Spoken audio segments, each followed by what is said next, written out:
Welcome to the Land Your Bet Sports Betting Live Show. We are going into 14 games here. We're not going to waste too much time, but I have to be polite and say that live show producer Maddie's here with expanded capabilities this show. So he is going to be able to bring your comments up on screen. If you guys do want to hit him up, tag at the Matt Stevens in your comment. That'll just sort of help it highlight the comment for him so he can find it for you. He'll be in there as well. How you feeling today, Matt? I'm doing well. I can't complain. I will say this: this slate is giving me a migraine. But I am ready to try to attack it. Okay, all right, that's fine as long as you got energy drinks earlier, yeah. I did. I got a Celsius in me, so we're vibing. There you go. Love Celsius. I gotta put the warning out there. It's high in carcinogens. Learn that. Stop reading articles, and you be able to keep eating whatever you want. Either way, we also got Swish in there. He's answering your guys' questions. I know some of y'all are here mostly for him, so feel free to tag at Swish Info, and he'll be the guy whose brain is sort of inside of this model that we're using, which is the SwishLand model. So if you do want to tag him and ask any questions, he'll be there. But we're gonna do a lot of jumping in the comments here, make sure that everybody gets some of the looks that they have up on screen. Try to go game by game as much as we can, but honestly, like if we see a good look, we're just going to go for the look. So like I said, make sure you're tagging at the Matt Stevens, and that will be how we kind of make sure we get your stuff here. This is the SwishLand model for those of y'all that are jumping in. If you do want to test it out, you can get a free week trial here on it. So just let us, obviously, if you want that, it's up on the site on landyourbets.com. Got the demo up there. We'll get into all that stuff, but let's just start getting into some looks here. Let's probably just start with the first game. I'm going to pull up PropsMadness as well, because that always helps us track things. We get some live bets, or the most up-to-date lines as well pulling through here. Where should we start, Matt? Is anything speaking to you for any reason? I'm going to do the dumb thing and run it back with Jalen Suggs over 10.5 RA for plus 100. Let's get into Milwaukee and the Magic then. Talk to me about Jalen Suggs. I mean, I'll say what I said last time. I think the number is just wrong, specifically against a less than average team. Yeah, definitely less than average. I agree with that entirely. I'm going to pull Jalen Suggs up on the player projections as well. Let's get, this is the wrong game. So I'm going to the right game. This is the updated model too. So if you jump in, you'll probably notice some differences here. Orlando, Milwaukee, Jalen Suggs right here. Let's see what we've got for Suggs. If we're looking at the rebounds, we've got a projection straight up of 4.8 for him, 6 or so on the assists. That would come out to about 10, right? 10, almost 11 RA. So right in that number here. If we look at the boards on the rebounds in this last game against Milwaukee, he ended up getting just 3 boards, but he had 9 potential boards. So that's why his rebounds are they're at 4.5. But this number has been as low as 3.5, even 2.5 at like a week and a half ago, 2 weeks ago. So this sell number is saying, well, if you believe in this number, it's expensive. Like you shouldn't buy this number at 4.5. That's what it's saying just based on that. Of course, the recent stuff would tell you 5.5 is still realistic. Plus, you've got a really easy matchup against this squad here. Let me go over to their stuff on the team tab too, so we can see that how bad Milwaukee is in general on defense. Before you get into that, I want to quickly answer a question before it's gone. Go for it. So Amanda asked, what does plus 100 mean? Is it easier to hit? Plus 100 is just even. It's basically saying you have a coin flip in the book size. So they're saying 50-50. So when you get like a minus 120 line, that is indicating by probability. I don't know the exact probability of minus 120 because I'm not a mathematician. What's that? 83.3%. That is likely to happen. Plus 100 just means it's 50-50. And because of it being this particular prop being plus 100, I just don't agree with that. I think we've got the 83%. Let me tell you, it's not the implied probability is that it's 83% likelihood of hitting. It's that's the amount of money that you win back. The implied probability there probably closer to like 60%, 50%. That's what I was thinking. I was wondering. So that's about the probability for it to hit. The point is if something has a 50-50 shot exactly of hitting, that would be the equivalent of the plus 100 odds. So that's decent these days. If you're getting plus 100 for Jalen Suggs to get 11 RA, there you are. The reason I stayed away from it, knowing that there's 2 ways to look at it. One, this price you could consider expensive because the RA as recently as 2 weeks ago was 7.5, and we were hitting it then. Now it's 3 more. So that's what this expensive number indicates right here. At the same time, he's been going over so consistently with such high recent stuff that his recent stuff is still sort of catching up to the increase in the number here at the 10.5 RA. So I still think it's definitely bettable. I, again, have missed the train. It's the same song and dance here for me. I missed the bus. I didn't even start betting it at 7.5 like an idiot. And now it's 10.5. So clearly you guys were right to be betting this the whole time. Now here we are. So anything else from this game? I'm looking at my notes again. I forgot if I did. I know I was staying away from a lot in this one, but anything in the comments that stands out to you? I am looking through it right now. Cool. I'm going to scroll through too. Yeah, I'm not seeing anything for this game, actually. Yeah, Carlito wants to make sure we know that there's no way he would be betting 10.5 points on Cam Thomas. Let me just pull up Cam. What did he played already? One game with Milwaukee? This last one, Milwaukee first game. Yeah, what did he have here? He had 13 minutes in that game and that 19-point loss. Yeah, 10.5. I don't know how you get there. This is just dimes, but I don't. What did he have in that one? He did take a bunch of shots. He took 5 shots. He had a 23% usage. Only made enough to get 4 points though. But it would still say if he's at 6.5, it's good. 11.5 still seems like a decent buy. But yeah, if you don't, this is all conjecture. I don't think I'm going to be doing much with this game anyway. So let me just see if there's other stuff here. Let's get to Knicks and Sixers because I did want to at least start to think about this game since we know that there's some out tags right with Joel and Quentin Grimes. That's the biggest update, I believe. That is correct. Okay, cool. So then my head goes to Philly, goes to Kelly Oubre and Andre Drummond. Those are the two guys I start looking at. What are your first thoughts there? Anything different than that? My first thoughts is I saw Tyrese Maxey at 25.5. I wrote down that's cheap and I didn't bet it. And now it's up. No, I think you're right. Now it's way high.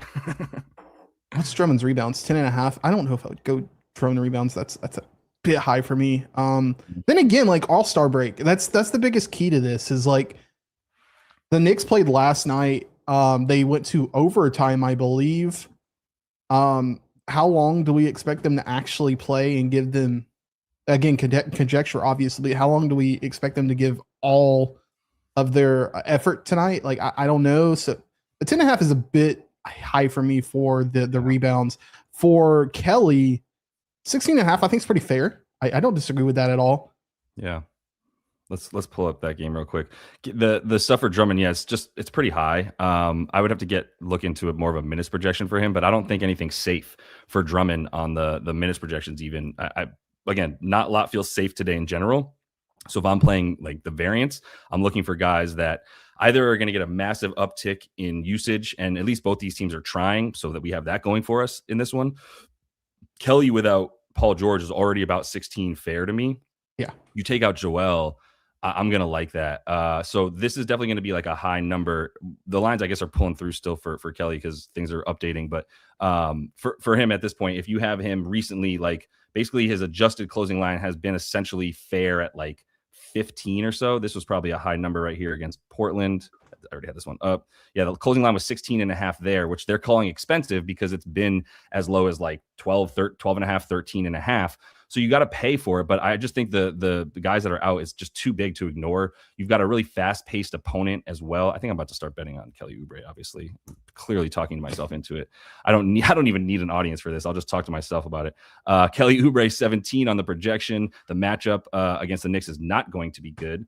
By any means, but the Knicks are not good against sort of 3-level scorers, also off-ball shooters, guys that are going to be spotting up a bunch. That's where the Knicks struggle. Kelly and the archetype of how he scores and where he scores from and all that indicates that like it's a good matchup. Knicks are a good defense overall. They've been playing well. I just think the usage is going to be super high once you take those two guys out. Like, does it not seem like he's the second highest? It's him and VJ alongside Tyrese that are just the 3 highest used guys at that point, right? 100%. Yeah. This might be a VJ spot, to be honest. You're the VJ guy, so did you have anything for him? I think he's high, but this might be a VJ spot because, like, again, All-Star break. I could see Tyrese relaxing a little bit. I think threes minus 192. If you wanted the latter threes, like go 2.5, just take the plus 144. I think that might be a good bet. Threes against the Knicks is sort of a spot up look in a way. Yeah. I'm looking at the points here. So these are his averages when he's playing without Embiid and Paul George. These are his averages. His boards don't seem too bad. I mean, the Knicks are a really good rebounding team, so you're not going to get much there.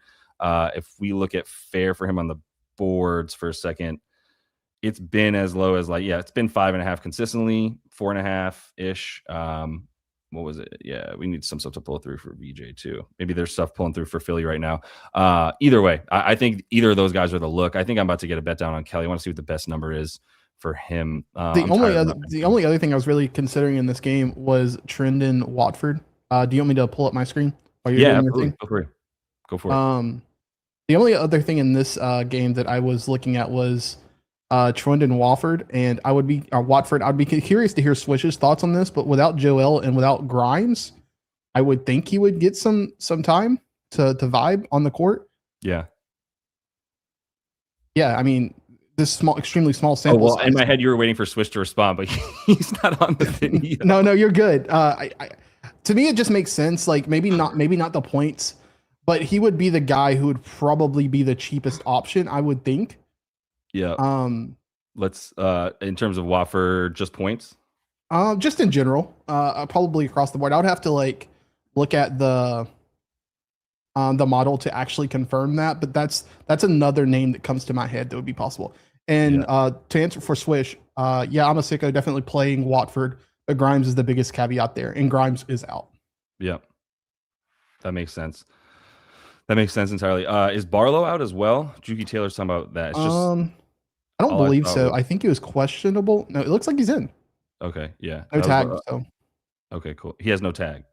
Yep. Where did Philly's game go? There's the Knicks and Philly. I'm just trying to see if I need to refresh real quick. Where's Kelly back here? Yeah, we still need the lines pulled through, but we do like Kelly at 17 points. I think that's a good look here for us in that one. So stuff's just coming back up a bit. I guess you have Hard Rock up first, which is hilarious because you got the Hard Rock at your disposal. So that makes total sense. I'm gonna grab it back from you. Did you have one other one you want to show? Are you good? No, you're good. Okay, yeah. Let's keep rolling. If there's anything, let's honestly just look at the comments and see what stands out. I'm gonna go up a little bit, but if there's anything towards the bottom that you're looking at, I'm good with that. I'm just going at random. So I saw Carlito bring up Bane points, and I have nothing for that game. I'm really just going to say that up front. I'll let you answer if you have anything, but at the end of the day for this game, the spread's still up at about like 7.5. I don't like Desmond Bane consistently, but I know recently there was a good reason to bet on him. You and Swish were kind of talking about that. Do you have any thoughts on Bane then?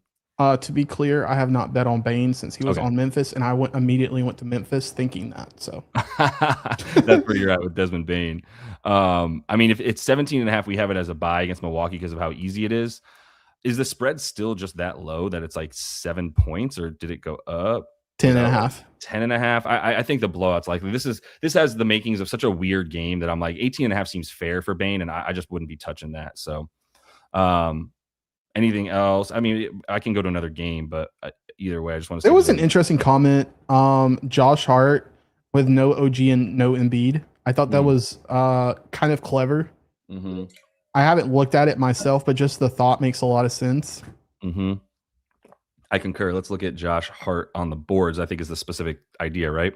Yeah, that's where my head went for sure. Yeah. So OG ruled out is definitely helpful. He yesterday against El Pacers had we need that. Sometimes NBA.com is just weird with the stats. They take forever to pull through the potential chances and stuff like that.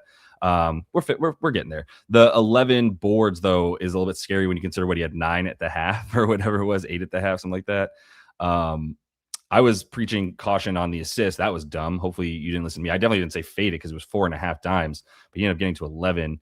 Now I got to imagine the dimes are at least 5.5, right? Is that what his number is? I'm gonna go. 5.5 plus 116. Which 116 minus? Plus 116. Got it. Okay, 5.5, 7.5. So the RA is 13.5. But the board specifically would be the look. So if we're looking at the boards right here, this is still a good enough rebounding team. If we do pull up and Mitrop is in, right? Yes, it looks that way. Yeah. No tag on him. No OG. Josh Hart does get a bump for sure. And then, with no Joel, I mean, you're still talking about a good rebounder and Andre Drummond. Not sure if you want to get there. The projection for him straight up is like 7.8 for But again, this is somewhat based on like recent stuff where he was really low. That was part of my cap for him yesterday was like, well, he hasn't been getting the potentials on the dimes. If you look at potentials against like the Celtics, obviously these are really good assist defenses, but so is the Sixers defense here. I'm gonna pull up the Knicks because the the Sixers defense, yeah, they're gonna be about top 10 or so in terms of limiting assist opportunities, rebound opportunities, scoring opportunities. Obviously, that's a lot dependent on Joel, I would say too. I'm obviously just talking out of all sides of my mouth here. It is a good matchup for his archetype against assists, though. If you look at the 3-level scorer against a squad, not sure how much of that is useful. I think you just got to sort of like go and say, well, Hart's getting pretty much full minutes like he did against Indy in 41 minutes. Do you like this? Yeah, Mitch Rob back is impactful. Yeah, the same question right here. Do you think Andre will make it a tough matchup for rebounds? I don't know that Andre will as much as having Mitch Rob and Cat there will. I think both all of those players kind of negate the like. I think 7.5 is high when you consider that just in general, Mitch Rob and Cat are available to play for the Knicks. Yeah, it's a fair point. Let me look at his boards here using Mitrop in and Cat in as well. And if we look at just the games with those, for Josh Hart, about 7.5. That seems like a pretty fair. So everything's pretty fair for Hart. I don't know that we should just like get overexcited that he had 9 or 10 boards at the half and just go like, yeah, Mitrop or Josh Hart now. And honestly, like the only thing though that I would say about Mitrop is like he was sort of seemingly saved for this game on the second night of the back-to-back to go up against Joel, who's now out. So what does that do in terms of Mitch Rob and his minutes at this point? Not sure how comfortable you might feel with it. Didn't have very many potentials in these games against some tough rebounding squads. I still call this a tough rebounding squad, but I'm just trying to like guess at this point, and I've got a good enough down on the card that I don't think I need to worry about it too much. Before I move away from anything Knicks or Sixers, because I'm just going to take us to some of the bets that I have so I can get those in, and then that will be the game that we're on for the moment in time. But anything else that stood out to you or that you would want to talk about in this game? No, go ahead. All right, cool. Quick reminder, if you would, give that video a like. Goes a long way to help everything. So much appreciated there. Going to get to Denver because I do have a bet in that game that people in the VIP know about because I bet a bunch of alts on this dude. And I'm still very high on Julian Strawther. So I'm going to Strawther. There's not going to be a whole bunch of data that's going to be like, here, this is what Julian Strawther's been doing. Go ahead and bet on him because of all the recent numbers that he's been putting up. There's a little bit of that, I'll say. Like if you just look at the last 3 games, was the Knicks game a good game for him? What do you see? No, 17 minutes in the Knicks game, scored 11 points, but then come to the Bulls game. They won by 16. He got 33 minutes. That game had everybody, including like everybody, I mean, who's available now. No Peyton Watson, no Aaron Gordon, but Cam Johnson, Jamal, Christian Braun, all those guys in against the Bulls here. Same for the Cavs. And I bet on him against the Cavs too. And he had like, he got there in like the first half. I think he had 13 at the half, ended with 20 here against Cleveland, took 16 shots, 27% usage. Just based on that, yeah, the 12, this number here in terms of expected, if you just look at that, this would be based on his usage, or if it's points, it's usage and touches, shot attempts, whatever. Based on that, this is the amount of points that you would expect him to have scored. He ended with 20 because he shot well enough and hit some threes. But this is a boo-boo defense now, and we're still getting the same number that we got against Cleveland. Like I'm with them beating this team, finally getting the blowout, finally being able to give Jokic a little bit more of a breather. So I took Julian Strawther on 11.5 points. I took him 15 plus, 18 plus, 20 plus as well. Any thoughts on that or anything in this game that you'd rather talk about? My thought is on it is I tailed it because I think it's a good bet. Cool. It's the Dylan Harper. It's what Dylan Harper was yesterday today. Yeah. Makes sense. 100%. The other thing that I thought about in this game, I haven't actually bet it, is Giannis Valanciunas. Yeah. It was real quick though, just to make the one caveat: the difference between Julian Strawther and Dylan Harper, who I also bet on today, would be Julian Strawther started the last like 2 games. Yeah, so that's a good point. We've got that going for us as well, just in case anybody was scared that it has to be a blowout. It doesn't have to be a blowout for him to get minutes. But talk about Jonas, because this is something I've been trying to bet on at the right moment, and Jokic never gets a breather. So what do we do with Joe Val? So I think you're probably like I was initially looking at the rebounds. Mm-hmm. I'm thinking the points. That's what he's been doing. for sure. I just think 8.5 at minus, or I'm sorry, at minus 105, or even at minus 118 on FanDuel is a good bet because the Grizzlies do not have an interior defense at all. They do not. And Yeah, that's the entire cap. Like, yeah. And I think if this game does get out of hand, which it should, the spread lends itself to that in itself. Yeah. That Jokic is going to have some time on the bench, or much deserved time on the bench, which is the same. It's correlated to what you were saying. Yeah. And it should be the case. It should be the case. It's just that Jokic has still gotten at least like 33 minutes in, I think, every game that he's been back, except for the Clippers game where he played 25 and still had 31 points. Yeah, now there's like Jokic triple-double in the first half is not out of the question here with how bad this Memphis front court is at this point, just defense in general. And that's why Joval, even at an 8.5-point line, you're looking at this number as a buy. He says 8.3 because basically an 8.5 line against the Memphis Grizzlies is the equivalent of like a slightly less line. Like you actually give him more opportunity and more likelihood of going over 8.5. That's shown by saying, well, the equivalent of a 8.5 line against a normal team is really like an 8.3 against the Grizzlies. Doesn't seem like a big bump, but it's still like a good buy spot if you also get him to say 20 minutes, even though he's been playing 15 or so, right? So this game was 15, 13, 13, 22 against the Pistons because they ended up losing that one and OT, and then 13 here and 21 in the first game. Like if he can get to 20, then this should be good. No question. At 8.5 points, I think that's a good look. You're off the rebounds at this point. Are they actually? No, I think the rebounds are live. I just think the points are a better bet. Are they actually 8.5 or 4.5 rebounds? No, it's 5.5. Yeah, the projected. We were hoping that the projected line might come out at 4.5, but yeah, it's 5.5. I do have one question for you. Go for it. So you brought up Strother, and Juke is bringing up his rebounds. What about it just straight up his PRA? At 16.5. I have no problem with it. His rebounds don't look bad. Yeah. So his rebounds here, he had 11 rebound chances against the Cavs. He had 8 against the Bulls here. And that's where the recent number comes into play. And you go, his recent rebound number. So this recent number here at the bottom is just saying based on his recent rebound chances, you could project him for 5.5 boards alone, just based on what he's been doing recently, if he maintains that pace of the amount of rebound chances that he's been getting.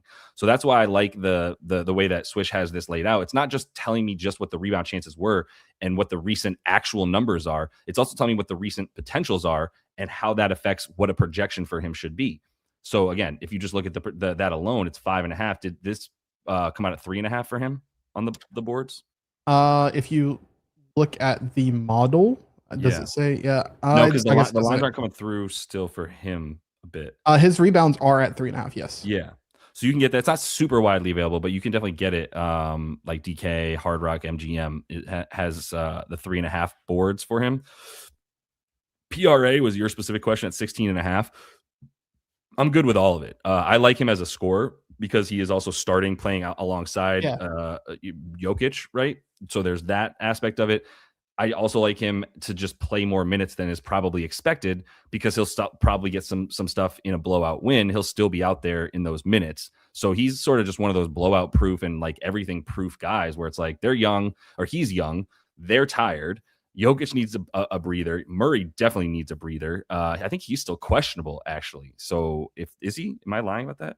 Yeah, he's still questionable. Probable. Oh, no, probable. Both are probable. They're both probable. Okay, so either way, they're going to play, but I think they would love for them to not play many minutes in the second half. So you also have a pretty high ceiling for him there. But quick interruption, just to let everybody know, too, this is the SwishLand model. So if you guys want to try this out, it's up on LandYourBets.com. You can get that free week up there if you want. We're going to be doing a lot of stuff in the Discord. Make sure you do connect to the Discord as well. Got the free Discord. Link is in the description of the video. You can jump in there. Also going to have access to the paid Discord. If you do sign up for the week trial, make sure that you connect your Discord to your account there on the site. That'll help you get into the VIP stuff where you can get a bit more, including the office hours with Maddie, which we're running tomorrow, right, Matt? Correct. Yeah. Yeah. Real quick, just give me a little quick tidbit about the office hours because those have been fire. Yeah. So I mean, I am not lying when I say we have hit like a 10-1, like one of the most recent times we did it, like 3 office hours ago. We hit a 6-1 last night. I hit a 5-1, and all of like I would venture to say like a good 75% of the straights we're talking about in there are hitting at an insane clip. Yeah, yeah, we need to start tracking some stuff when we give them out. But I think there's just a lot of tickets that are coming in that we like. So, all right, that was it for me for this game because I didn't bet on the Grizzlies at all. Did you have anything for this one or want to bring up somebody else? I know you talked about Joe Val. Yeah, I want to take Joval points, and I'm also going to take. I have Strother points, but I'm also going to take the PRA because I think that's a really clever way to play it. Yeah, I think Strother to just get more minutes indicates more everything. Has not been diming at all. But again, he's playing in the starting lineup. If he is sort of leading the charge with a backup unit, maybe you like the assist a bit more. But Pete, the rebounds was the look as well. I think that's decent. Christian Braun, I don't know if Christian Braun is safe. I don't know if that's the word that I would use. I'm going to take a look at his stuff real quick. He's at 9.5 points, I believe. So he played against Cleveland. He played 32 minutes, right? 32 minutes, 20 points in that one. Wow, yeah, he had a pretty good game there. I don't know about safe. Like he's this is one of those games again. We're kind of butting up against the All-Star break. It's common for guys, like more guys, to get a little bit extra break by not playing much or at all in the last game before the break. Christian Braun's a guy that's missed so much time. He seems like a candidate for early rest. So I don't know if I think safe is the word I'd use. And if this does turn into a blowout with I think it's like 13.5 or something now, then he's definitely not safe in that sense. So that's how I'd answer that one. Trying to see if there's anything else. There was a quick question about Jamal assist ladder or double. I think the reason I would stay away from this is just because of everything we've been saying previously that leads us to Strother and Valanciunas is because Jamal and Jokic very much deserve a break. Yeah, very, very much deserve a break. And yeah. I think if this game can get at margin at the half, and then the starters come out at the third quarter and keep it at margin, you're not going to see Jamal, Jokic, or many of the starters in the fourth quarter. Yep. You already know we're on business right now. Yeah. Let's see. Let me see. I'm looking at a couple other comments to take us to where we can go. Is Jalen Johnson still questionable? Do you know? I think he's in. Oh, he is in. Okay. I think I saw that. We can look at that game. I don't have anything in Charlotte or Atlanta, but let's look at that for a sec. Charlotte, Atlanta at Charlotte. The question is Jalen Johnson. And the Hornets missing a couple guys for fight. Like Moose is out and Miles is out for getting rocked by Beef Stew, who decided to come off the bench. What a psychopath. The look for Jalen Johnson was either PRA, PA. That was from No Cap Mac. Let's see what I was leaning points. I really was. So I mean, I'm okay with PRA or even PA too. I think he could score a lot in this game. Jalen Johnson, 22.5. So interesting. Yeah, I mean, they're still most vulnerable down low, I would say. If you're looking at his points, that's 22.5. That's a pretty decent number. The Hornets are a good enough defense that like that 22.5 is pretty fair, right? They're not going to get much in terms of like a bump because it's an easy opponent by any means. But he has been taking enough shots for the most part, especially in the last like 4 that he played, was taking enough shots to get there. I don't have much of a cab on the Hawks unless he plays full, which like I guess against the Hornets he did play. He played 40. Then he missed one game, right? Did he miss a game? I believe he sat once. Yes, he sat. There's a game that I think like Nickel or someone popped off and he sat in that game. I can't remember which one it was. Yeah. So yeah, I mean, if the minutes are full, I do think 22.5 is low. I completely agree with that, especially with like a slight like Kalkbrenner playing defense, maybe more Grant Williams, too undersized. I wouldn't like his chances there. The boards are something I've also kind of stayed away from against the Hornets here. Good rebounding team. Again, no Musa now could impact things. Like, yeah, I think they're looking at some good stuff here for Jalen on the PRA. They're not as good against the assist are the Hornets. If that number is at 7.5. So what is his PR? It's like 42.5 probably. I will say while you're looking that up, the thing that kept me off of it is I was also looking at Onyeka at 14.5 points without Musa. I thought it was pretty interesting as well. Yeah. For Onyeka, let's take a look at what the Hawks are in general on the just on the projections here. If we're looking at the full on projections for this squad, then yeah, you've got both of them at full. I mean, this comes out to about 40, 41 for JJ, which is, I think 40.5 PRA is actually a good number because I've been playing this as high as 42.5. And I would imagine that this Hornets defense is not the same without Miles and without Musa, especially on the defensive boards there. So, yeah, I think Jalen Johnson's actually a pretty good look at 40.5 PRA. I'm going to write that down for myself. I mean, it's still somewhat of a gamble because I don't feel like I have a beat on the Hawks in general, but I mean, if he's going up against a defense that you think is at all less than it's at full strength, then I'll like that. Or 40.5 PRA. What did he just have for the PRA against them? Just looking again down here. Did he play against the Hornets? I think that's the one he sat. This the game against which one? Did Jalen play against the Hornets? I thought that. No, he did. Is that the game that he sat? No, he played. I lied. Yeah, 48.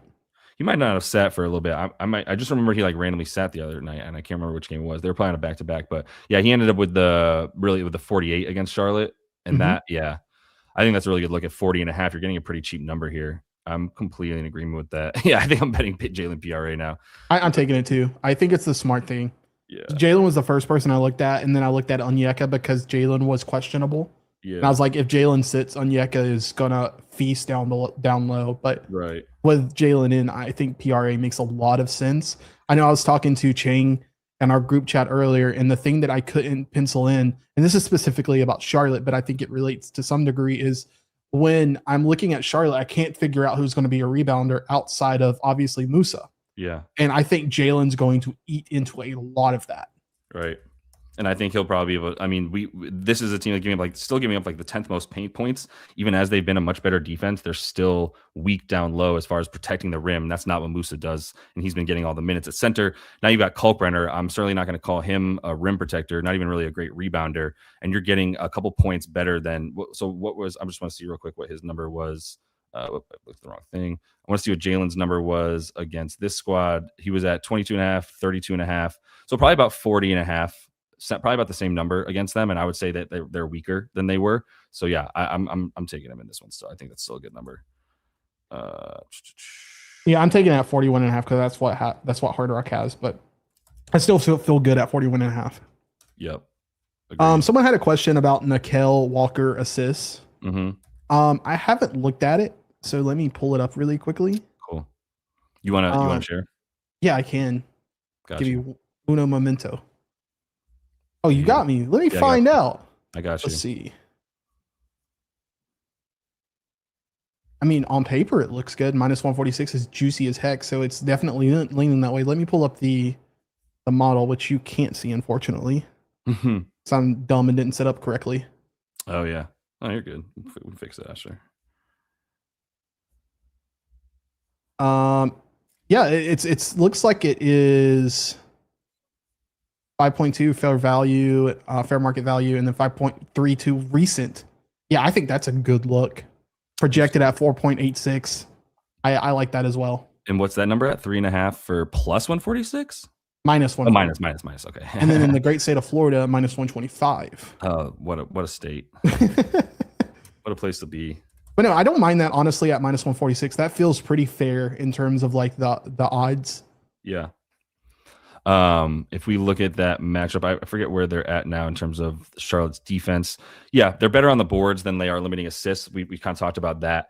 Second best rebound rate, but yeah, no Musa. But either way, it's more about if you're talking about Nickel Walker. I haven't had a beat on him much all season for Nah, but I'm definitely not. I know he's been awesome, so I'm with it for sure. But all right, keep rolling because I don't have much else for this game. I just want to keep going through looks, but let's get to. I'm going to pull one up that I have so I can at least give one more out here.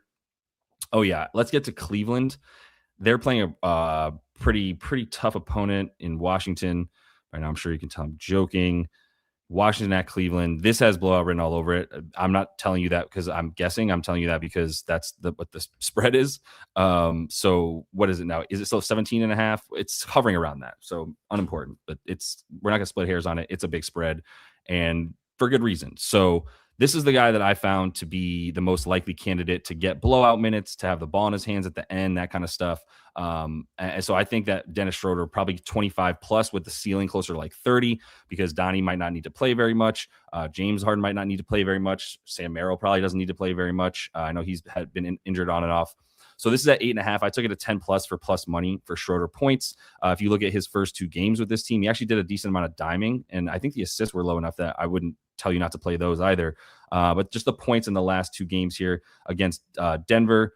He took 7 shots in, 25 minutes. Did do some distributing. I think his potential assists were up at like 7 or so. Not great, not bad. Kings had a bad shooting night, took 9 shots, 24%. You know he wanted to score against the Kings, just didn't shoot well in that game. I think him at this 9 shots against this awful team, such an easy opponent. I like Schroeder at a low number to be playing 25 to 30 minutes. I think that's the best value for the projection of how much he's going to be playing, with the added ceiling that he'll get some blowout minutes at the end of the game. So anything in this one or a Schroeder idea? Yeah, so break out the chalkboard because I have some chalk for you. Mm-hmm. Jared Allen over 15.5 points. Shall I start Jared Allen? Yeah. 15.5 points I think is just too low. I saw a point in the Discord, I can't remember who said it, that there is a dramatic increase in the amount of shots that Jared is taking since Harden has been a part of the Cleveland. And I think that was a really astute observation. And this is a prime spot to just let them have a lot of fun. Yeah. And I mean, he might not need to play much in the second half either, but I think he can probably get his props in the first half if he needs to. 15.5 always seems high for him. But again, if he's playing with Harden, I mean, he's taken 16 shots against Denver, took the 12 here against, and that's not even, I mean, the usage is high, indicating he's also going to the free throw line. Touches are very high for him, all in the front court.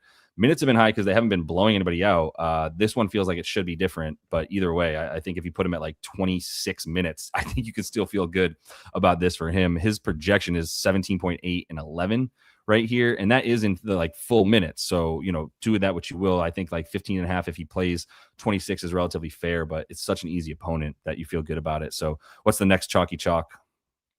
I thought did I have something else in this game? No, I did not. I lied.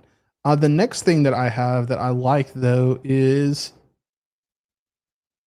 you want to go to Chicago, Boston? I do. Am I pulling up Hugo? I wish. I thought Sam Hauser was incredibly cheap. Remember you mentioned that. Let me go to Sammy. And this is purely, I think he's a cheap play. Yeah. Do you have something that's just that, right? It's actually better probably on the model because it's got the number for you, right? Yeah. He's currently at 9.5. Yeah. And against to me, that is just too low for a game that could get out of hand really quickly. Yeah, I think this is a pretty good example of what we're talking about when we talk about the model. So the model here, if we talk about just his adjusted lines here, this is what's sort of impacting this 9.1. And so the number at 9.5 is definitely like a point lower than what it's consistently been at here. 11.5, 10, 11. And now it's down at 9.5. And because the Bulls are such an easy opponent, you go, okay, well, 9.5 versus them is actually equivalent of like 9.1 versus other teams. So it's actually a little bit lower that you have to get over for Sam Hauser because of the easy opponent. And if you look at the expected and you add that in, that also shows you what would be expected based on his usage in that game. So for the most part, he's getting a high enough usage that he's like above his expected. The expected is actually above the adjusted closing line. This is similar to like shot quality, where if you're like looking at like the shot quality index that's become pretty popular, you look at not just did a guy make his shots, you look at what were the quality of the looks. Did he get kind of lucky?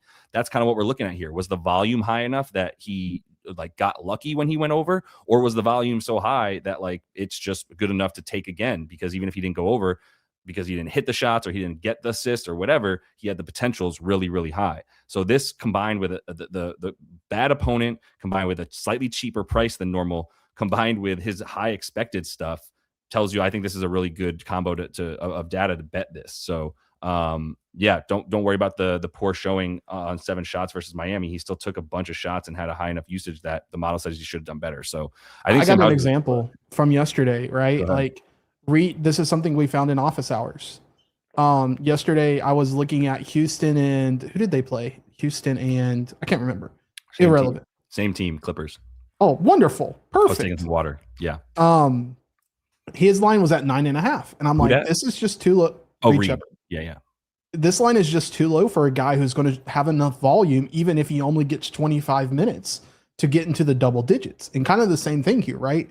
If you catch like a Sam Merrill, a Sam Hauser, a Reed Shepard, a Tari Eason at 9.5, almost every single time, obviously there's like if he's coming off an injury, you maybe not want to do it, but almost every single time you want to attack that 9.5 point line. Yeah. Yeah. It's 11.5 today, right? For Reed. Yes. Yeah. I haven't done much with that game, but I see what you're saying there for your look for Hauser. So I did have a bet in this game as well. Let me know if you can see if anybody has anything for this one in the comments before we leave this game. But I do like I played a little bit of conjecture, a little bit of just predicting something to happen. But I think there's enough data to say that it's going to happen, because what's been happening with Peyton Pritchard is when he plays in games that are blowouts, he doesn't really lose quite the same amount of minutes that Jaylen Brown and Derek White lose. So as this loads up the most recent info here for the team stuff, you're going to see that like we have blowout stuff down here. We'll have in the matchup tabs, we have blowout patterns and things of that nature. Let me so when this loads up again, you'll see blowout patterns here. You're going to see like Jaylen Brown and Derek White lose a considerable amount of minutes here. Jaylen Brown 6 minutes, Derek White 4.5 minutes when they blow out the other team. And this is like a 13.5 point spread. I would buy all of that. But for Peyton Pritchard, you don't really get that stuff. He's not on there as somebody who loses minutes, and this is still a really bad team. What you do notice, and this is I'll pull up PropsMadness, because what you do notice when you look at the games where they blow teams out, if you pull up Peyton Pritchard and you go to splits and you look at win-loss margin, and look, this is temperamental, right? This is not like concrete data that's like, because it happened here in this sample size, it's going to happen again. It's helping it's helping the likelihood. You've seen it happen once, you're likely to see it happen again. But let's say they win by 14 or more, right? Which I believe is the spread in this one. Say 13 or more, whatever. If you go to the dimes in these games, he's up 7 to 7 dimes a game. That's up about 2.5. And this was my sort of just hoops analysis game theory for Pritchard was, okay, I noticed he didn't lose minutes in the blowout. My assumption is now he's playing without Derek White and without Jaylen Brown, which means he's got the ball in his hands as the floor general, which means he's probably more likely to dime up and set up other guys, especially if you consider the mindset and the psyche of a starter / now coming off the bench, but still 30-minute a night guy. You consider the psyche of that guy playing against scrubs all around him when they're up by 15 or 20, and he's just out there to make sure they don't lose any kind of lead. He's going to be looking for other guys, plenty, right? He's still going to be like, let me get Hugo involved, who only gets 17 minminutes a night. Let me get Baylor. Baylor's been playing more, but let me get these backups a bit more touches and looks, and I'll dime up. And that all sort of just like plays out in the data here as well. So take that for data. I like Peyton on the 5.5 dimes and lost out because it's open at like plus 122. So clearly somebody in the market agrees enough to have hit 5.5 assists to the over for Peyton, a decent amount. But that's my favorite bet in this game. So anything else in the comments about this one that you saw? Yeah. So there was a ton of comments about gosh, I cannot talk. Vucevic and Anthony Simons. The revenge narrative. Yeah, I couldn't get. I thought Vooch just in general was pretty expensive, aside from specifically assists. And I think assists is kind of like the what's the word I'm looking for? Like underappreciated, undervalued thing for him specifically. And it didn't cash the most recent time he played, but it was a cash cow on Chicago. And I think this is another good spot for it potentially. Yeah, and he had the 4 against Miami. I believe he had a good amount of potentials in that one too to get to the 4. It wasn't like too easy, but the 2.5 number for him is definitely a buy spot according to them. So the PR is the question. Do you have any thoughts on that? I mean, it's an easy matchup. I get the revenge narrative. I don't know. Vooch seems like a pretty docile human. I don't know. He's like trying to fight people necessarily. I honestly think it's expensive. I don't have a reason outside of that. And to be honest, Chicago doesn't really have a center, so you can make the case very easily. But I do think it's expensive. Yeah. And Kate is in, right? Yeah, Kate is in. The way they split when it was a normal game by 2 was Vooch got 28 and Kata, that means he probably played 20, right? Yeah, they played like a minute or 2 together at the same time, but for the most part, they were off court and Vooch was still getting the dominant minutes in games that were relatively close. Don't know if this should be considered a close one or not, because Nemus against the Knicks, yeah, he played 23, so they split it pretty evenly. That would be my fear for Vooch, is he's a candidate to come out early if they are blowing a team out. But if you like him at like 25 minutes, I think PR is fine. Doubles, yeah, no, nothing. Now this is really interesting. Vooch threes at best offered at plus 154 from DraftKings. I think that's very live and a very, very good price. So it's interesting that he took, obviously, against the Heat, they don't really play that same drop D, and then the Knicks play that drop D. So you got 6 attempts against the Knicks, and you got 1 against them. Does Chicago play defense? I don't know how you would categorize Chicago's. I guess they kind of play drop. It's like, I don't know. I don't know how to get there with it. They allow the third most threes to centers, so perhaps they do play drop. That's not nothing. When you see like they allow a ton of threes to centers, I do think there's something to that, even though you don't expect a ton of centers to shoot threes, although nowadays you do. You still go like, well, there's probably a reason for that within the way that they play defense, and that would be my guess is the drop defense. I can see the threes. I don't hate it at plus 150. I know my buddy KK is definitely playing threes for Vooch because his model wakes up every day and says, make sure you play Vooch threes today, Kareem. And he goes, okay, model, and then plays over 1.5 threes for Vooch, which is what he does. All right. This is a good observation, by the way.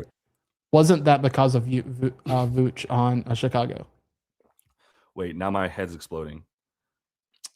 Vooch was there, so they play drop D, and now he's not there, so they're not playing drop D because Vooch isn't in both places, right? Okay, so yeah, but now who's playing drop D? What if there was 2 Vooches out there? So then that would help. Crazy. And he'd be playing drop D. All right, yeah, Vooch threes. I still think it's a fair point. Yeah, I don't know if Vooch is the reason that they were playing drop D as much as Billy Donovan says this is how you guys play drop D. But all right, let's keep rolling then. See what other people have. I think that Pelly's game was interesting against the Heat, so we can roll there for a minute. Sure. Do you want to let you guys know about the demo? If you don't even want to try any of that, you can actually just go and test out the demo. Just so y'all know, there's an NBA demo under the NBA tab. Gives you 1 game a night, so you won't get every game, but you'll get the exact same data and tools that are on the full dashboard just for 1 game a night. If you want to check that out, and another way to test everything if you want. But yeah, let's get to that. I saw a look in here that somebody was talking about. I think it was Trey Murphy was the question. I think the overarching angle on Pelly's and Heat is like, that total dropped a ton, and that's weird to me. But I'm just gonna go to the lines real quick. That's what weirded me out, was watching that total drop a lot, when in my head it wasn't gonna be much of an under, but maybe the Heat are not as adept because they don't have Hero, or that's just no Norm and no Hero, but they're still going to play at like a blistering pace of like 103 or 102 or whatever. So, the Pellys have also been playing at a super fast pace as well. I just want to make sure I'm not lying to you about that, because they were doing that for a while here. I'm gonna look at the last 10 in their pace, because they've been pretty much the same squad for like 10 to 15 games now. Yeah, Heat's still number 1 with a bullet, and then Pelly's, yeah, not as fast as I thought. I was worried that I stopped looking for a bit. Never mind, the Pellys are not playing as fast. They were up in the top 5 or 10 for a bit, and now they're back out. So I don't know if you can just go, well, a whole bunch of points for this game, and so that scares me a bit. But at the end of the day, Saddiq Bey is playing basketball, so I'm betting on Saddiq Bey. So I did take him at 17.5. It's not. Oh, I'm sorry. I took 20 plus for Saddiq because I'm tired of this having to split hairs between 16 and 17.5, because 17.5 is not a number I want to play for Bey. I just want 16 or worse consistently, and I'm always going to hit it. 17.5, I want a really good opponent. But at this point, I also am just like, you know what? Last game, he didn't play very many minutes against the Kings because he didn't have to, because the Kings aren't trying. They won by 26, and he only played 26 minutes. So he ended with like 12 points on just 10 shots. Pretty good shooting. I was 50% from the field, 24% usage. Like, he just wasn't out there for enough minutes. 26 minutes with 24% usage, 50% shooting, ended in 12 points. And I need 6 more than that in more minutes against a better opponent too, where I think he's going to be more engaged. This is a 1.5 point spread. New Orleans is one of the few teams that might not be great, but they're going to try, because they have absolutely no reason to lose. They don't have their own pick. They don't have any control over the picks that they have. And so it's just like, there's no reason for us to lose. We're not going to get a better draft pick. Doesn't matter. We're not getting it. So they're going to keep trying to win these games. And I think this is going to be a close one that Saddiq will get full minutes. So that's my favorite bet from this one. Anything that you have in this one?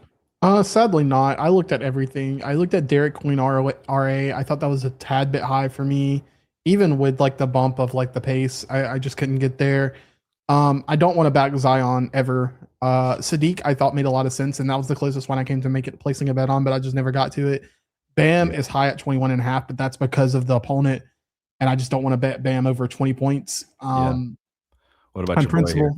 Hawkes RA. That is interesting. I knew we'd get you with Jaquez. Listen, I'm just a simple man. Dayron, Jaquez, Cam Spencer. That's the most Gainesville you ever sound. I'm but a simple man.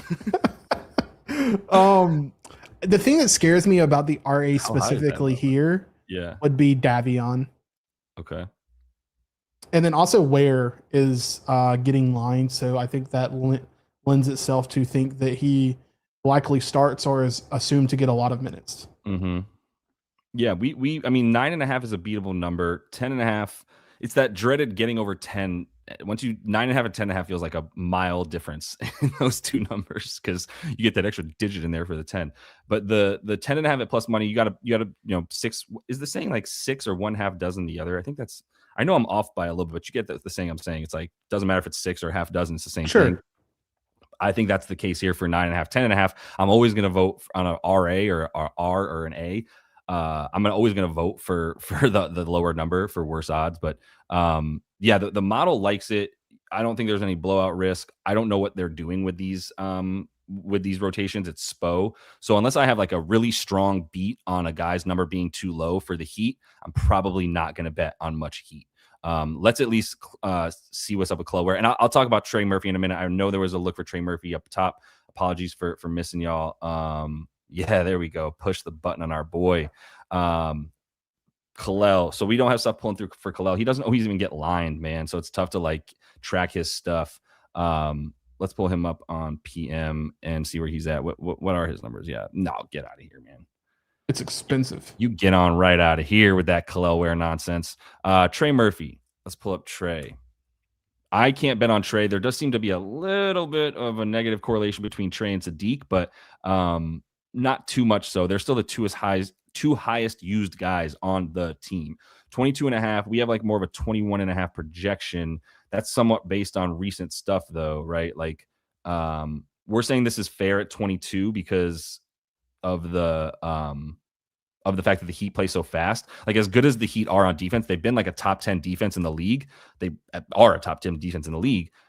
They play so fast that you can still get some more from them. So for Trey, I don't have a beat quite on much on that. And for Sadiq, I've just been betting him straight through. So I'm just going to keep rolling. You know what I mean? Because this is how you get sort of EV in a way, is like, if you don't step away from it and you play the right number each time for the same dude, you're going to probably be able to have a decent enough win percentage by the end of the year to make money off that guy.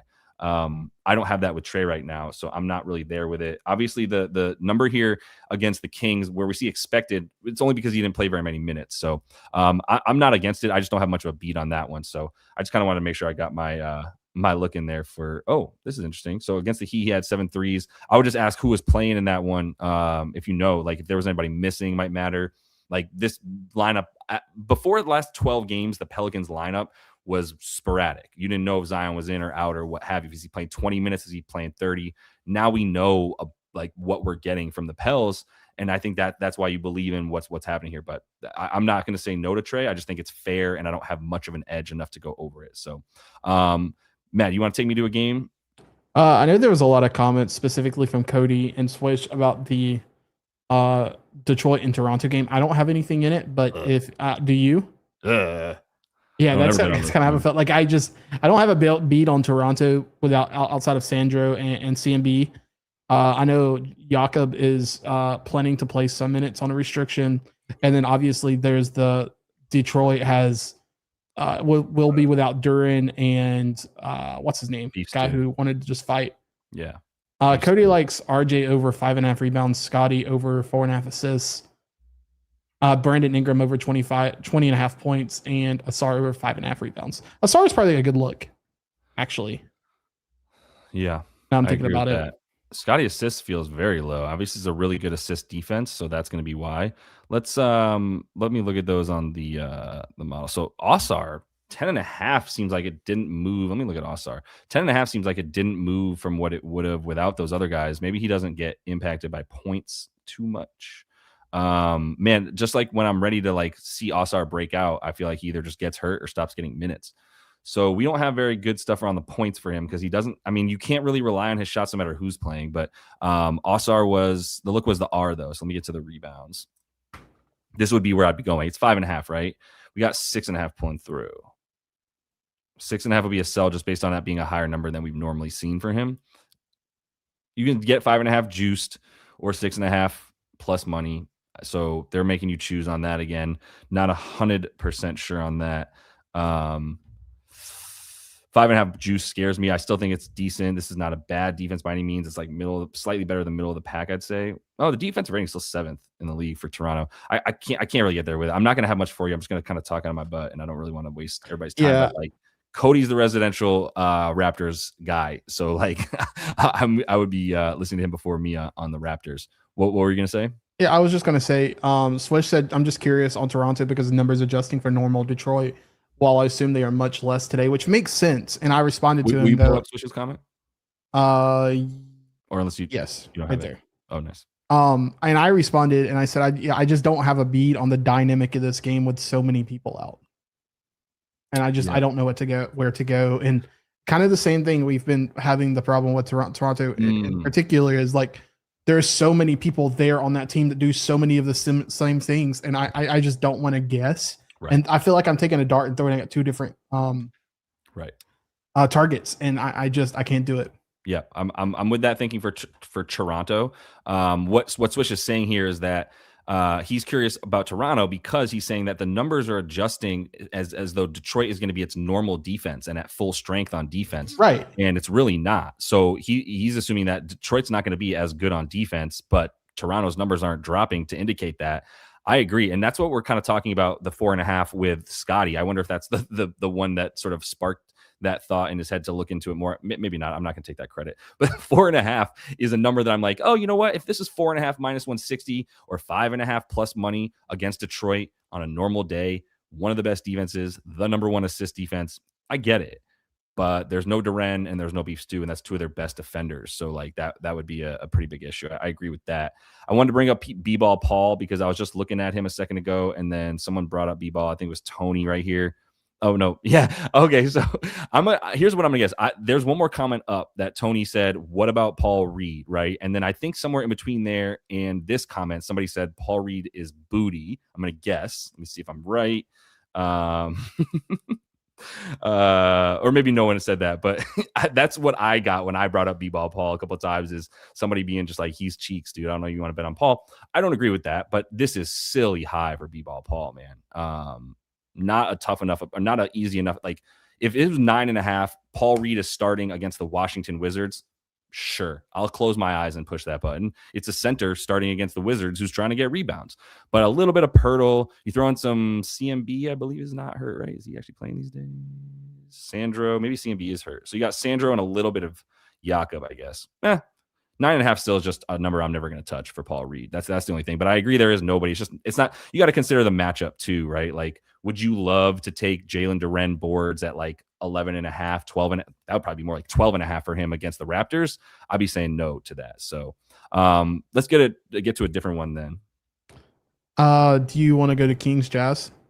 Oh yeah, of course I do. What?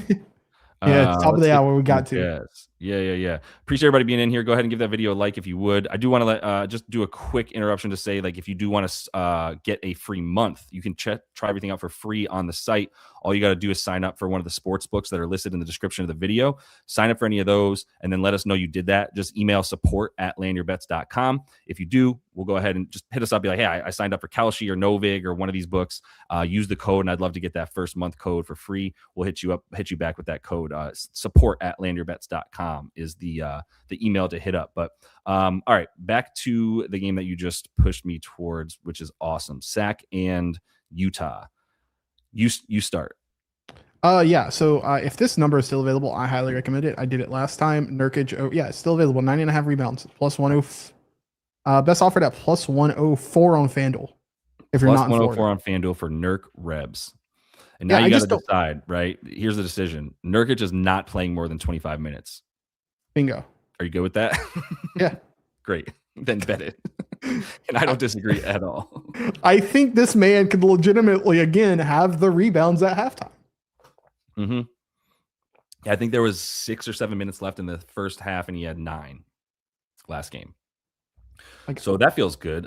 He ended with 20 rebound chances in 25 minutes against a better rebounding team than the Sac Kings. I will say that. Granted, Miami plays so fast that there's more rebounding opportunities, but Sac will be missing so many shots that there will also be rebounding opportunities. Let me see where Sac lives nowadays as far as a rebounding opponent. They're the 5th easiest rebound opponent in terms of giving up rebounding opportunities. They give up the 4th most scoring opportunities for points and assists. So yeah, I mean, you can get there with betting anything you want against Utah Sac rather, and I'm not going to tell you not to. So Nurk at 9.5 boards. Did I get one done? Yeah, I did. I got the other side of this thing. No doubt, man. I appreciate you too. I love the name Madwan too. That's a good one. Let's see the guy that I bet on. What's his number at these days? Maxime Le Frenchman. Maxime Reynaud. Points and rebounds I got at 22.5. And our projection loves him in this game. And that's going to be heavily predicated on the 2020 game he just had, probably more than anything. The points as well. And then the opponent are going to be pretty easy here. The points at he had 20 last game, which is about everything was expected. Like ton of touches, ton of usage, 38 minutes. I thought it was interesting that he played with Cardwell for a bunch too, because Cardwell is the other just massive center that they have, is young and has a contract and everything. They played together because it was like 38 minutes for him and 32 for Cardwell. Like there's no real fear that like you're not going to get big minutes from Maxime this game. I don't have that fear. So I took the PR in this one. Did you bet any of the French kid here? Yeah, I didn't, but I think it makes a lot of sense. I'm tempted to. Yeah. He just burned me like 3 times in a row and I just haven't got back to it. Yeah. Yeah. I mean, look, there's a realistic possibility that Cardwell plays 38 minutes and Maxime plays 26. I don't know why that would happen. I don't know why you would do that if you're Doug Christie, but I also don't know why Doug Christie does a lot of the things that Doug Christie does. So I'm not going to guess. But like for Maxime, I think you feel safe about like a 30-minute floor, and that's all I need. I think the similar look would be Cardwell. Did you bet on him or think about it? Or did it get way out of control, right? It's too high now. Cardwell is not available to me, unfortunately. God, what are we doing, Hard Rock? I am sad about it too. I've been wanting his props for a very long time. I'm sorry, man. You have friends. Yeah, I do have friends. Looks like those friends have access to a book that has like the best odds available for his rebounds. Wonderful. How convenient is that? Exactly. But yeah, his rebounds expected stuff too. If you just look at expected like rebound chances, he had 18 and 32 minutes against the Pels. Like Nurk is good. Nurk's gonna be the best center out there, but then Nurk's not gonna play much of the second half. So you're talking about flip. Filipowski's going to be trying to limit center rebounds and stuff for the Kings. I'm with all of that. So I still think 10 rebounds is good for Cardwell. I think if the double is better than 150, yeah, 210, probably 240 on DK. Still seems worth it to me to sprinkle on Cardwell to get big minutes, right? So like, let's see for him for minutes real quick. If he plays 28, how many times does that happen? 28 to 32. Wow. I guess you really could go lower. So his doubles actually came in some games where he didn't even get that many minutes, but this is a great opponent too. So I think it all makes sense for that one. Anything else in this one from you? Yeah, well, kind of, maybe potentially. Jaren Jackson Jr. Points. It's gone down. It went up and now it went back down. Yeah, right. I think I was talking about this earlier today. I was like, hey, if I get or maybe it was last night, if I get a Jaren Jackson Jr. at 17.5 points, I'm clicking the button. Yeah. And it was at 21.5 last night when it opened. Really? And yeah. I was like, what the heck? This is what's that? Wait, so did it open on Hard Rock at 21.5? Yes. And then I looked a couple hours ago and it was at 17.5. I'm like, I'm gonna have to bet this, aren't I? And I think I'm gonna have to bet it because it's a good look. I mean, next time you're off by 4 points like that, this is gonna happen on Hard Rock. We should talk about that next time, because if we looked at that together and went, Jaren Jackson Jr. is listed at 21.5, there's only one book that started, it's Hard Rock, because Hard Rock is just putting out lines without any idea. Like, let's be abundantly clear, without a single iota of a clue about what they're doing at Hard Rock. Maybe there's some, if there's a strategy behind it, it's internal chaos, and I don't know. That's brilliant on that part because I'll never guess it. But Hard Rock opened up because they don't know what they're doing at 21.5. And if you and I look at that and go, we know he's playing 25 minutes and we know he's done well in those 25 minutes to get to 21 or 22, but I bet you this drops to 17.5. then you got to play under 21.5 and go, as soon as this gets to 17 or 16.5, then we just take the over, and we've got some beautiful arbitrage going at that point, right? Because we just middled the crap out of this thing in a way that we've got like a nice 5-point edge, and we're going to win money no matter what. So yeah, I think we'll talk about that next time. But yeah, that was way off. 16.5 is an over, 21.5 is an under, essentially, for me with Jaren Jackson at 25 minutes. But did you hit this at 16 or 17.5? So while you were talking about that, I went to Hard Rock on my app and bet 17.5 points. Nice. Love that for you. But no, Swish and I have an ongoing joke that I set the lines for Hard Rock. Somebody's got to, man. I mean, just a man from Gainesville. User Florida. No, you're a Seminoles guy. I was about to call you Gator fan. That's so funny. All right, Triple J. What else we got in the comments? Anything about that? Let's see here. I'm not seeing anything off rip. In threes. Just because that's so intriguing, I'm gonna at least look at it.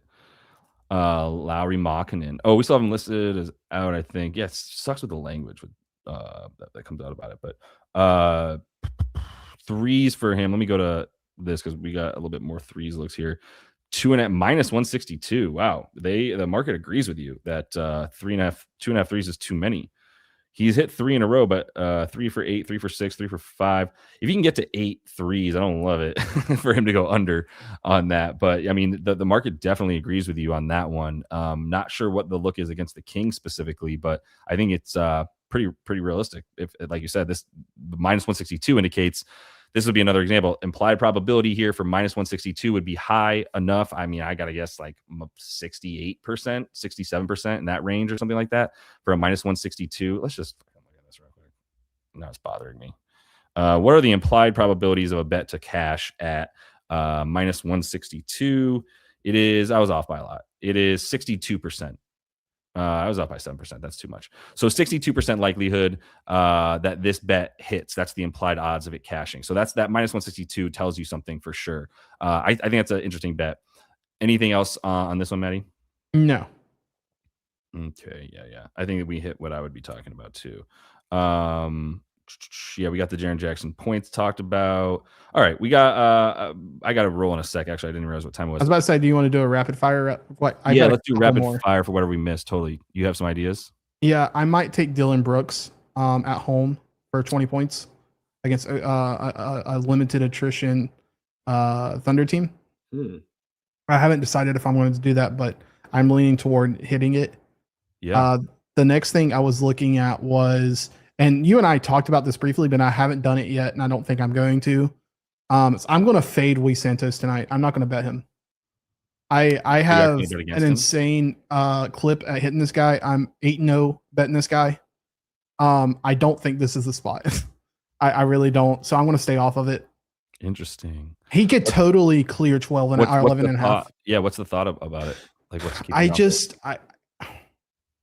I don't think the Spurs are going to repeat like they did last night. I that doesn't make a lot of sense in my brain, but I also think the Spurs are very, very good on defense. And I think this Golden State team that's really young is about to get hit with a freight train. And I think you're going to be sweating 11 and a half points. I literally texted you the last time against the Grizz. I was like, Luis Santos is getting to the point of like, he's not going to hit it. He's not going to hit it. Oh, he hit it, like levels of inhuman. And this particular spot, I think, is the one he's going to miss. This feels like where the train hits a wall. You are the Gee whisperer too, so I'm not going to talk trash on that. This is what interests me though, is like the potentials for him have been so high on the R and the A that like it would make sense to me that has a better shot at cashing. So I think the RA at 8.5 is interesting because you look at the potentials alone, it's like we could have projected closer to like 8 assists for him. He had 14 or he had 8 potential assists here. If we're talking about am I on the boards right now? Yeah, I'm on the Rebs. So if you look at the Rebs alone, we could have projected those. That's been fair. Like 14 rebound chances against the Grizz, or that was the Lakers. Yeah, 13 against the Lakers, 9 against the Suns. But this is where he started playing big minutes. And then this is a tough team to rebound against. But 2.5 assists is too low. So like, I just think it's all low. I don't know that I'm going to fade him. I'm actually probably just going to tell you. Well, I don't know. I might actually just still hit this because I'm stubborn, but we'll see. But I agree that like I understand the thinking behind this being a little bit of a a sweat and a stay away. So, Oh yeah, let me be clear. I'm not fading him. I'm not hitting okay. any unders, but I'm definitely not hitting an over. Got you. He has been shooting a high percentage, so this like RA look feels a little bit safer than the points look, because his usage on like and his potential shots, right, his field goal attempts, not as high as the chances for rebounds and assists. But I think I have one more bet. Yeah, I did bet Dylan Harper. I'll just say that too. I'm not sure if you ended up playing him at all. I haven't yet. I'm actually taking Wemby. I want to take Wemby points. Oh yeah, are you taking points for Wemby? Yeah, I think I think I don't think the Spurs are going to do what they did again last night, but I do think Wemby's going to eat again tonight. Yep. That's fair. I don't think this game's gonna be that close. I mean, I think 9 points. I think is Castles in yet or out? Do we know? I have not. Oh, that's a good reason to bet Harper. Yeah, and I think his line's leaning that way. That's a great point. Yeah. So we've got Harper down to 11.5. He was 12.5. What's the PRA now? Yeah, 19.5. Wow, this has been going down. So we got 18. I think there might be news somewhere that Castle's playing. I'm not sure, because Dylan Harper has been slowly dropping.